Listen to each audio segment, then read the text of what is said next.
मेरे पापा का कोई रोल नहीं है कन्वर्जन में। मेरे पापा का रोल है सिर्फ और सिर्फ लीगल डॉक्यूमेंटेशन। मुसलसल कई रोज़ से लगातार ज़बरदस्ती धर्म को तब्दील करने को लेकर लगातार सियासत देखने को मिल रही है। न्यूज़पेपर्स में और न्यूज़ चैनल्स में भी लगातार इस पर बहस की जा रही है। इसी के साथ अब हमारे साथ मोहम्मद उमर गौतम की बेटी मौजूद हैं। हम उनसे जानेंगे क्या पूरा मामला है, किस तरह के जो इल्ज़ामात लगाए गए हैं उन पर उनका क्या कहना है।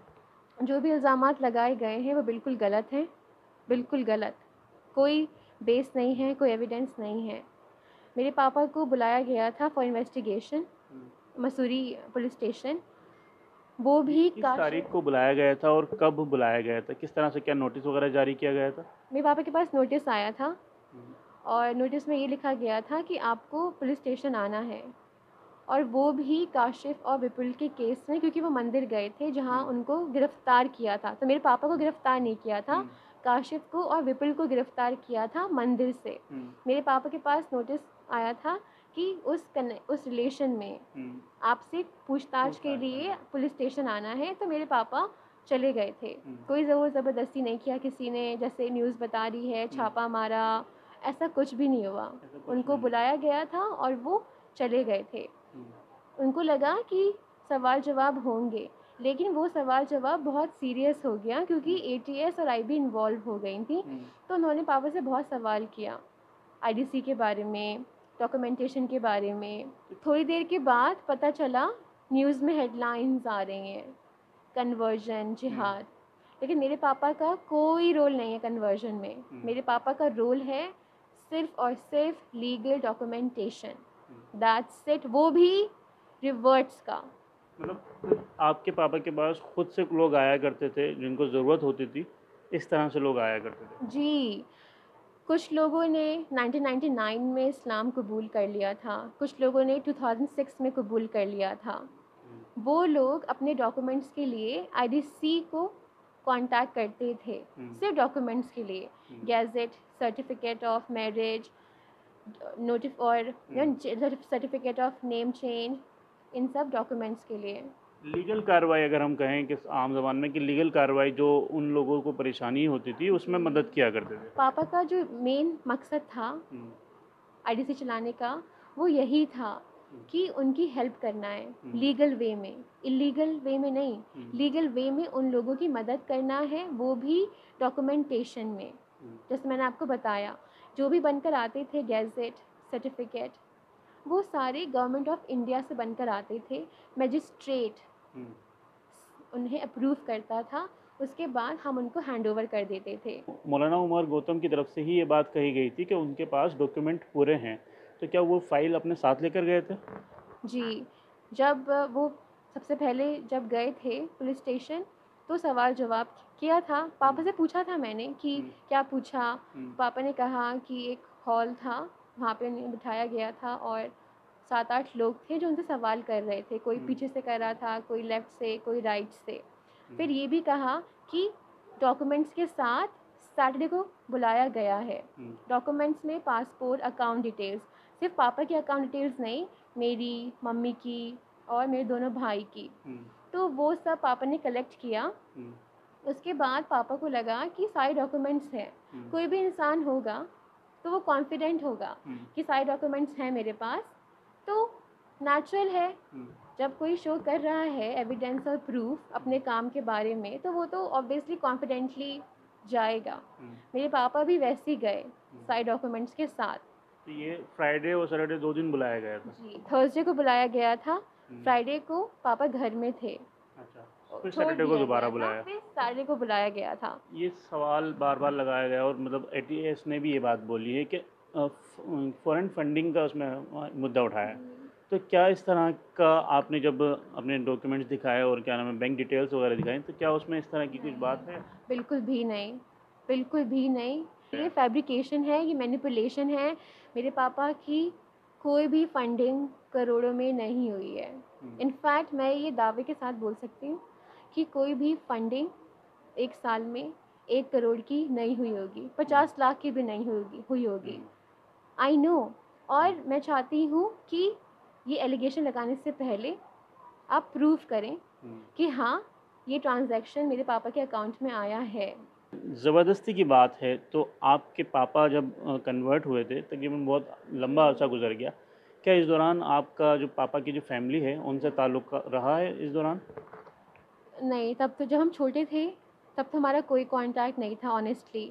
लेकिन जब हम ग्रेजुएशन में आ गए, मास्टर्स में थे, तब धीरे-धीरे कनेक्शन डेवलप होने लगा था।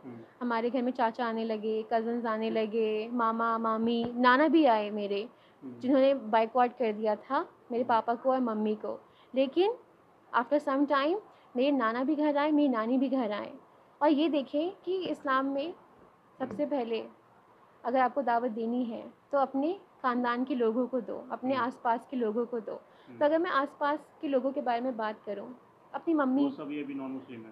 सारे नॉन मुस्लिम हैं। आप किसी से भी पूछ लीजिए, मेरे चाचा से या बड़े पापा से, मेरे पापा ने इस्लाम के बारे में कभी उनसे डिस्कस नहीं किया, नेवर। यहाँ तक कि मेरे पापा ने कहा कि अगर हम उनसे मिल रहे हैं तो अखलाक के साथ मिलें। तो इसके ऊपर कानूनी कार्रवाई आपकी तरफ से क्या की जा रही है?